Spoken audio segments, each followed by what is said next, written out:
This story has so many plot twists and surprises that I did not see coming. You're gonna love it, I promise ya. Handicapped Karen tried to get me fired after she hits me with her electric wheelchair. Posted by Gold and Silver 61.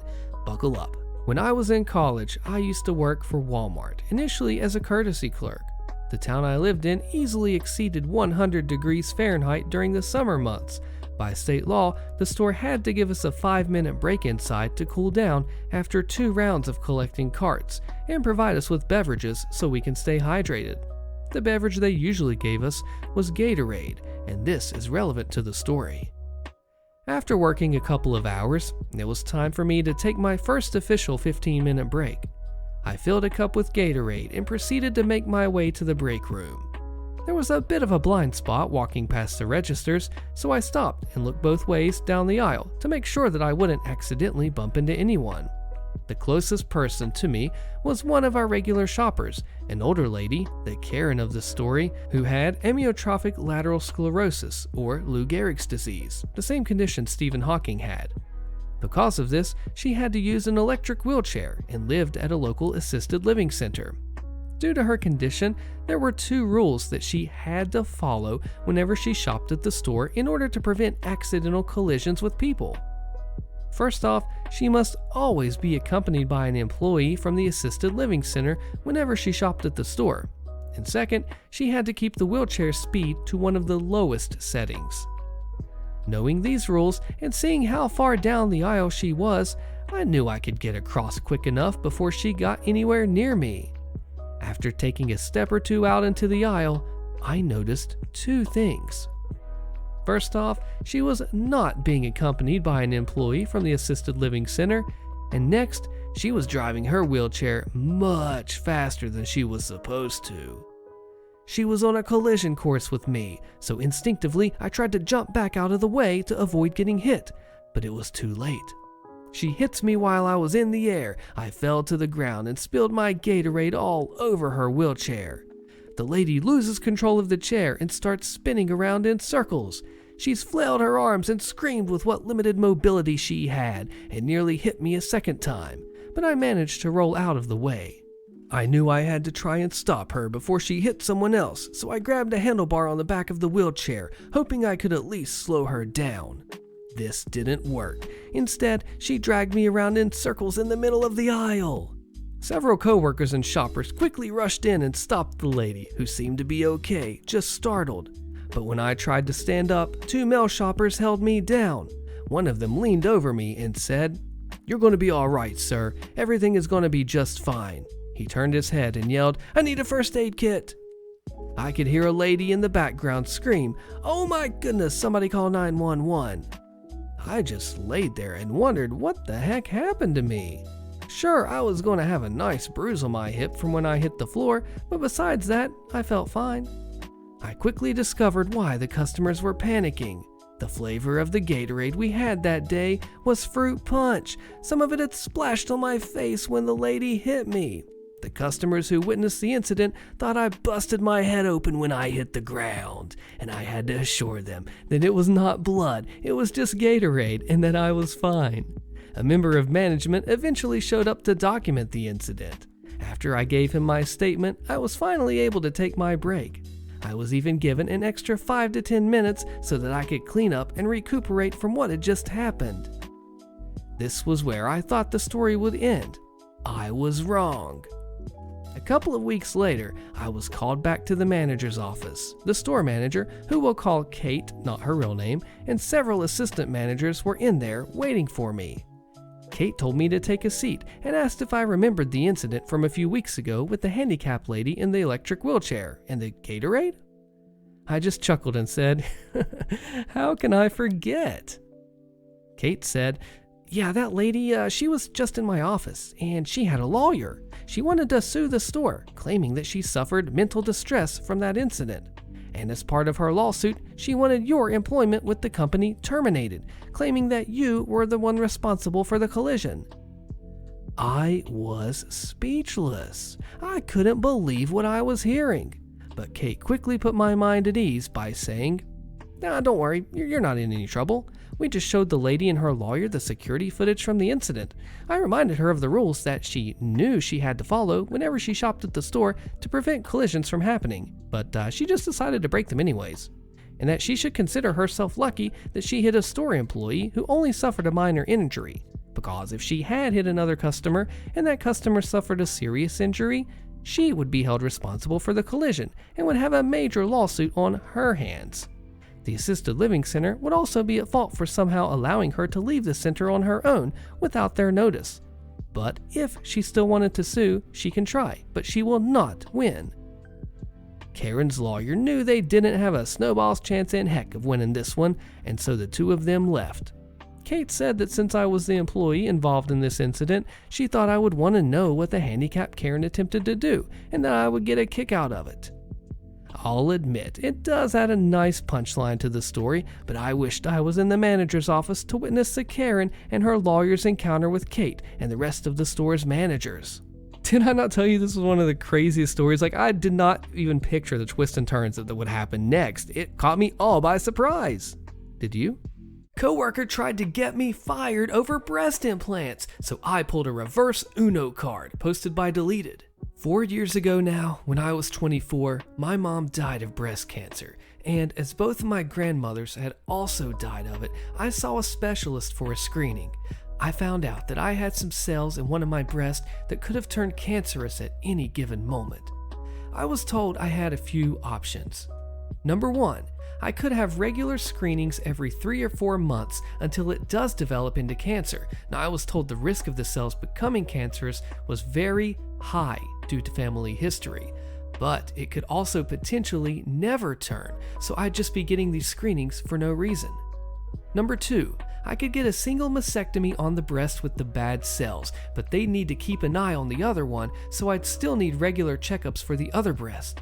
And number 3, I could get a bilateral mastectomy and remove all of my breast tissue, basically eliminating the risk. I went for the bilateral mastectomy. It was admittedly the most drastic option, but after seeing what cancer did to my mom and grandmothers, I didn't want to risk it. I was warned about scarring, but told it should be fairly minor. It wasn't, and I was left with 2 huge, pink, jagged scars on either side of my chest, each about 1 inch long and 1/2 inch wide, and it caused me to go into a severe depression, where it got to the stage of me not even wanting to leave my flat because I didn't want people to see me throwing out my mirrors and getting physically sick of looking at myself. I went to a therapist who suggested a plastic surgeon. The therapist said they'd never normally do that, but it was clearly something that I was struggling with and I might never get over it. And the therapist could see why I struggle with it. Although, I'll admit, the therapist did send me to ask about scar reduction. The plastic surgeon suggested a cream, a laser, or implants. The cream didn't work, and the laser was both expensive and risky, so I went with the implants. My natural boobs were an F cup, so I went with a slightly smaller double D. Since then, my mental health has improved, and I feel a lot better about the way I look. My confidence has gone up, as has my self-esteem. I know I shouldn't put so much into my appearance, but I wasn't exaggerating about these scars. Huge, bright pink, jagged, raised, just really awful to look at, and I hated seeing myself. And they are now nicely hidden away and you can barely feel them. In the present day, I'm 28 years old and working in an office. I'm doing a lot better than I was. My coworker, Jill, found out I'd had a boob job, but not about the cancer thing, when myself and my friend from years before the mastectomy were planning a holiday and she made a joke about me going on a plane with my implants, and Jill overheard. By the end of the day, the entire office knew I'd had a boob job, but not why, and 6 people confirmed Jill had told them. Over the next few months, Jill made many jokes and comments about my chest to coworkers when I was in earshot, and at one point saying I had more plastic than Barbie, and calling me fake in 2 ways. I didn't hear this one myself, but a friend in the office told me that Jill had at one point referred to me as a sack of silicone.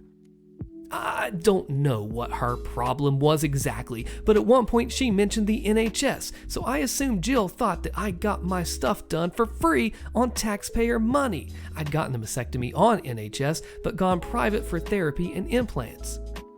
I asked her to stop more than once, but unfortunately, the places I'd talked to her were places like the lift and the women's bathroom, where there weren't many cameras, and Jill just kept making comments no matter how often I asked her not to.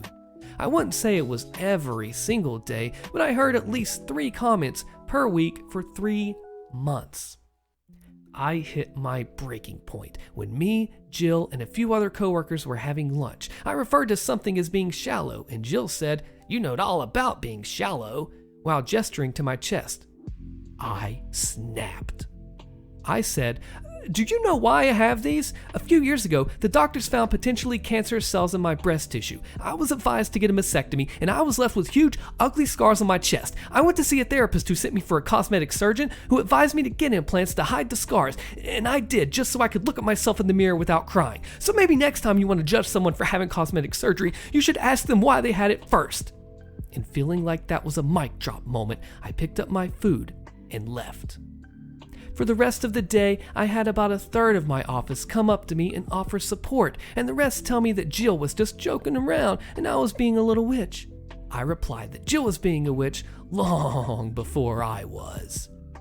I then got an email from HR saying they wanted to talk to me the following day, and when I called for clarification, they mentioned a, quote, hostile work environment. Now, as a note, this is apparently an American term, and it holds little weight in England, but it's what was said over the phone. I knew the person who signed off the email and I had spoken to. Her name was Debbie, and she was Jill's friend in HR, so I was fairly confident on who had reported me. I realized that if this was already being sent to HR, I needed as much ammunition as possible, so I went about collecting my information. As Debbie had dealt with me so far, it was safe to assume that she would be the person reviewing the complaint with me, and if that was true, I was screwed. However, I vaguely remembered a section on complaints that was in my contract when I first signed with the company. I flicked through the contract, and there was a part in complaints section that said I was contractually allowed to request a change of reviewer if I felt my allocated reviewer was biased. It was called an impartial overseer. I photocopied the page and highlighted that part. Then I messaged the people who had offered their support over Facebook and said basically, "Hey, HR have asked to see me. Do any of you remember Jill insulting me to your face and are willing to write and sign something saying what you heard and when?" Not everyone was willing to help, as Jill is somewhat feared in the office due to her befriending HR and the management, but about 20 people were willing to help me.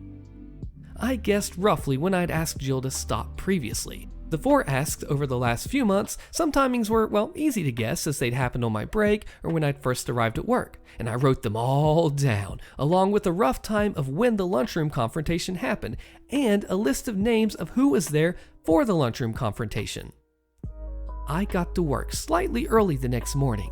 I went round everyone who had messaged me, and most of them managed to give me a printed and signed letter. Now, some didn't manage to write one, but no big deal. This isn't exact words, as there's 16 letters to sum up here, but the gist was: my name is their name. I work with Jill last name and OP. On date and approximate time, I spoke with Jill last name, during which she referred to OP as quoted insult.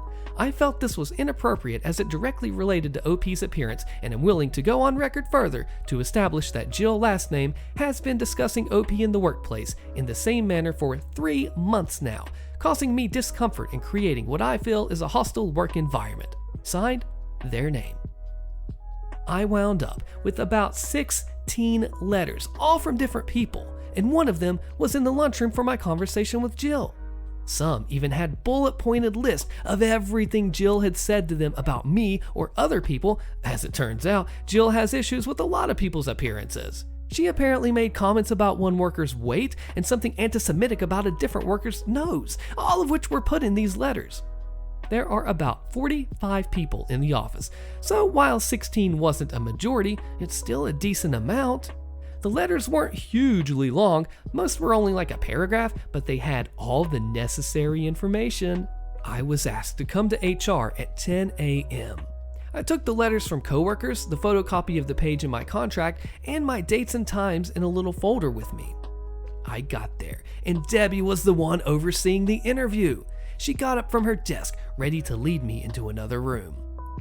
I immediately turned to the other HR worker that was currently there and said, "So is my meeting with you then?"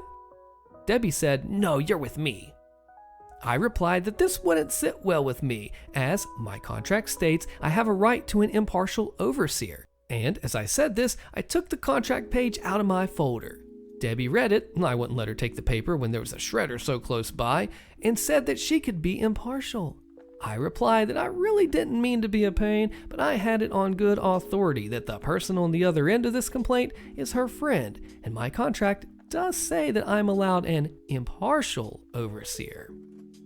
Debbie stomped off to get that supervisor.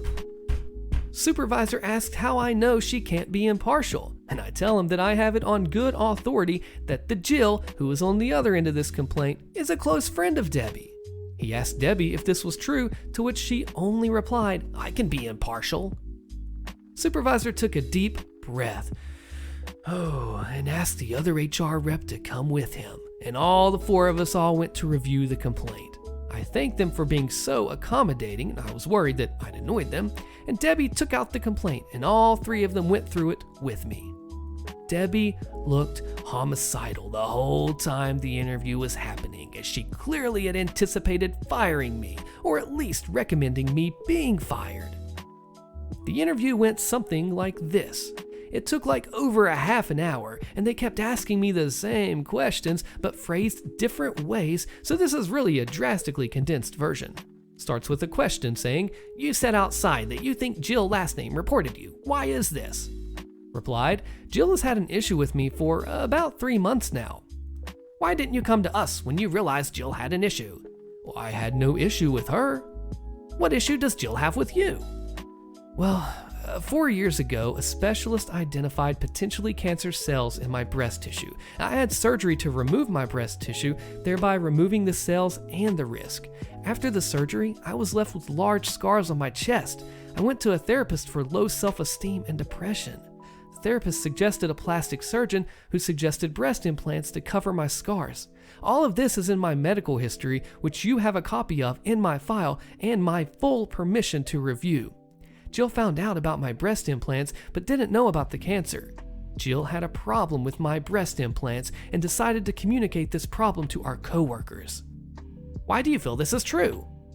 Here's 16 signed statements, all from different coworkers, all testifying that Jill told the entire office I'd had breast implants on the day she found out, and has since made comments about these implants frequently.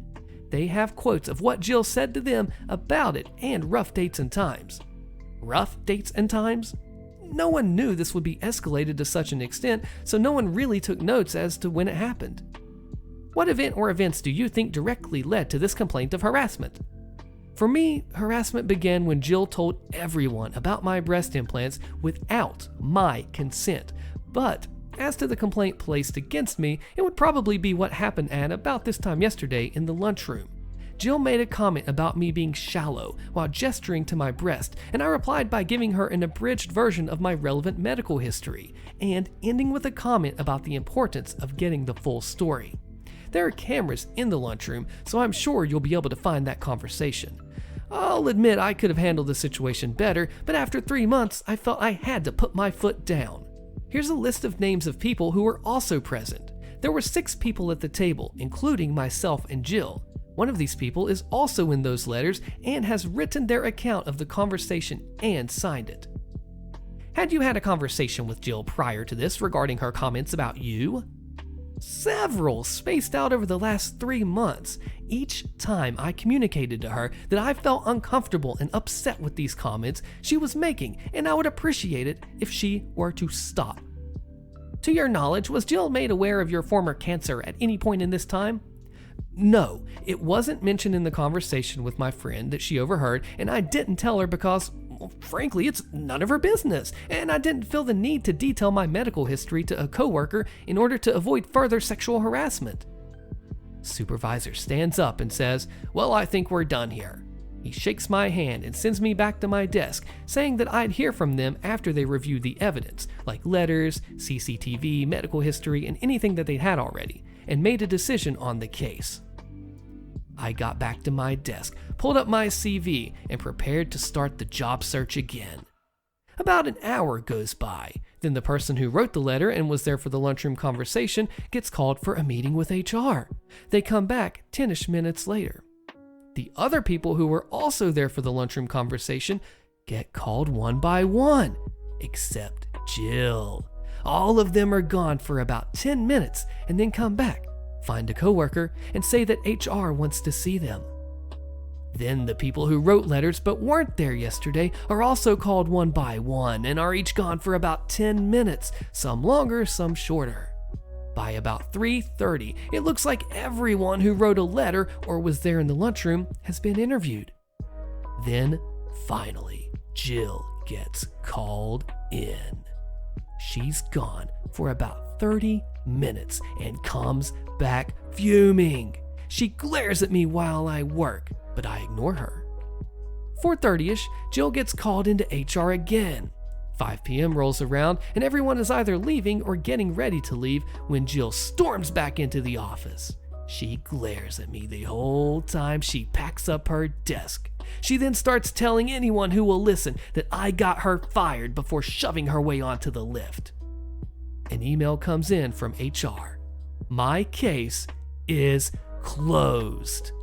Psycho Karen neighbor destroys property and files a false police report with an update. Click the video on your screen to find out what happens to Karen, and I'll see you there.